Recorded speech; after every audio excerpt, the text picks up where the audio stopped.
eu acho que a gente deveria falar um pouquinho mais sobre os malefícios, para ficar bem claro, quais são os malefícios da menopausa. Da menopausa? Oh, Da perdão, terapia. Da terapia. vou repetir de novo. Quais são os malefícios da terapia de reposição hormonal? Se existe algum, né, pra Sim. gente comentar. Então, eu queria só adiantar uma coisa que eu acho que vai junto da sua pergunta, que seria em relação à via que a gente usa, né? A gente sabe que a gente vai usar o estradiol, e para as mulheres que tenham útero para prevenir a hiperplasia do endométrio, que é a camada mais interna do útero, a gente vai usar a progesterona, né? As mulheres que tenham útero. E aí, nesse sentido, a gente precisa escolher qual via a gente vai usar. A gente já sabe que vai usar um estradiol mais seguro, uma progesterona mais segura, né? A gente, inclusive, pode mudar o tipo de progesterona dependendo do quadro clínico, né? Do cenário, de sangramentos, né? Se tem endometriose, se eu tenho miomas, enfim. Mas partindo da via do estradiol, principalmente. A gente tem a via oral, e a via transdérmica, né? Então, com géis ou com adesivos para usar o estrógeno. E isso tem uma diferença importante. Existem mulheres ali que a gente não tem preocupação, né, com risco cardiovascular, uma mulher rígida, com peso normal, sem comorbidades, né? A gente pode lançar, não fuma, né? A gente pode lançar mão da terapia por via oral, com o estradiol oral, né? E aí, nas mulheres que têm algum outro fator de risco que nos preocupe, mas que não seja um impeditivo, né, uma contraindicação à terapia hormonal, a gente prefere a via transdérmica, né, com gel ou com adesivo. Por que isso, né? A via oral, ela o estrógeno, ele passa, quando a gente toma por via oral, pelo fígado, né? Então, esse metabolismo de primeira passagem hepática pode aumentar ali proteínas trombogênicas com aumento de risco de trombose, pode aumentar antitocinogênico com aumento de hipertensão, pode também aumentar as citocinas inflamatórias, né? Nesse mecanismo aí, também tem impacto no triglicerídeos. Então, a gente prefere a terapia transdérmica nesse cenário em que eu tenho algum risco. De forma geral, né, a gente prefere a transdérmica, né? Dificilmente A gente vai fazer oral. Às vezes tem uma questão mais de ser um tratamento talvez mais acessível, né? Dependendo da paciente, se for uma paciente também um pouco mais jovem. Mas a gente pondera muito essa via de administração na hora de fazer a prescrição. E também uma outra coisa importante ressaltar é que a progesterona, a gente tem que ter um cuidado, né? A gente faz o estradiol transdérmico, mas a progesterona, na maior parte dela, a gente usa por via oral, para ter ou por via vaginal, né? Que vai dar essa proteção endometrial, que é essa camada interna do útero. Ou por via uterina. Lembrar do DIU. Lembrar do DIU.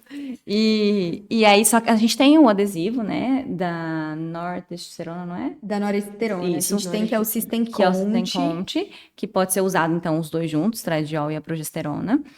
Nesse caso, seguro, mas eu não posso manipular, por exemplo, como a gente costuma ver muitas vezes acontecendo, progesterona manipulada, e usar de forma transdérmica e achar que eu tô protegendo meu útero, porque não está. E uma outra vantagem que eu acho legal falar, que é uma coisa que eu converso muito com as pacientes, lembra que a gente falou que um dos sintomas mais comuns é a insônia?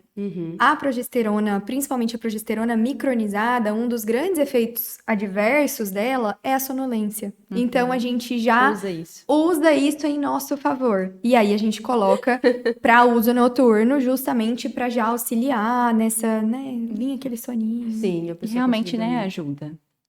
Faz diferença. Tanto que de vez em quando eu acabo trocando a via e aí a paciente volta e fala: ai, posso voltar a usar oral? Me ajudava tanto a dormir. Legal. Interessante. E só para deixar claro, essa questão de trombose, que pode ser que aumente o risco, né? É mais associado ao estrogênio. A progesterona também pode estar relacionada, né? Mas agora com o uso da progesterona micronizada, ela é muito mais neutra e segura, né? Mas, de fato, o estradiol é o principal desencadeador. Essa questão da via oral acaba sendo mais por essa questão da passagem no fígado, mas o transdérmico também está relacionado a esse aumento dessas proteínas trombogênicas, né? Então, é um cuidado que a gente tem que ter.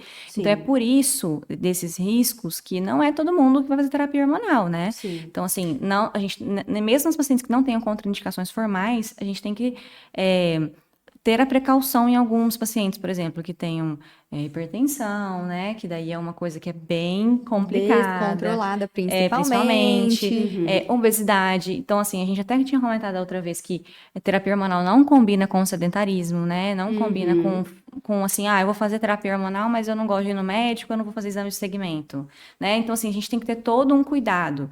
E aí até entra ali naquela questão que a gente conversa sempre da decisão compartilhada, né? Da terapia hormonal. Que a gente precisa... a gente vai encontrar essas indicações da terapia hormonal, que vai ter benefício, né, inquestionável, a gente só pesa sempre na balança risco e benefício para decidir sobre isso, e a gente tem que dar a segurança para o paciente conseguir decidir junto com a gente. Não adianta, né, a gente falar, não, a decisão é sua, se a gente não orientar ela, no sentido que ela se sinta segura de entender qual que é o risco, qual que é o benefício e pesar isso, né? Claro. Mas é uma decisão que tem que ser compartilhada mesmo, porque ela vai precisar agir nesse sentido, né? Ela vai precisar fazer atividade física, se alimentar bem, ela vai precisar fazer os exames de segmento, então tem todo um acompanhamento, né? Então tem todo um cuidado que ajuda a minimizar esses riscos que a terapia hormonal confere. E aí, com isso, ela vai tendo mais subir na balança ali do benefício, né? Sim, com que certeza. daí vai melhorando a questão da questão da composição corporal, com a atividade física, por exemplo. Então, ela só vai somando benefícios. E muitas das vezes esses novos hábitos saudáveis que muitas das vezes só iniciam nesse período, Sim, infelizmente, deveriam ter iniciado antes, Sim. eles vão suplementar ali, vão dar outros artifícios para que você tenha outros benefícios em relação à sua saúde. Não só em relação à terapia de reposição hormonal. E vai melhorar até os sintomas. Com certeza. Muitas coisas são relacionadas, por exemplo, a obesidade e diabetes. É um estado pró-inflamatório ativo em paciente que é obeso, paciente que é diabético. Isso aí é muito importante a gente falar.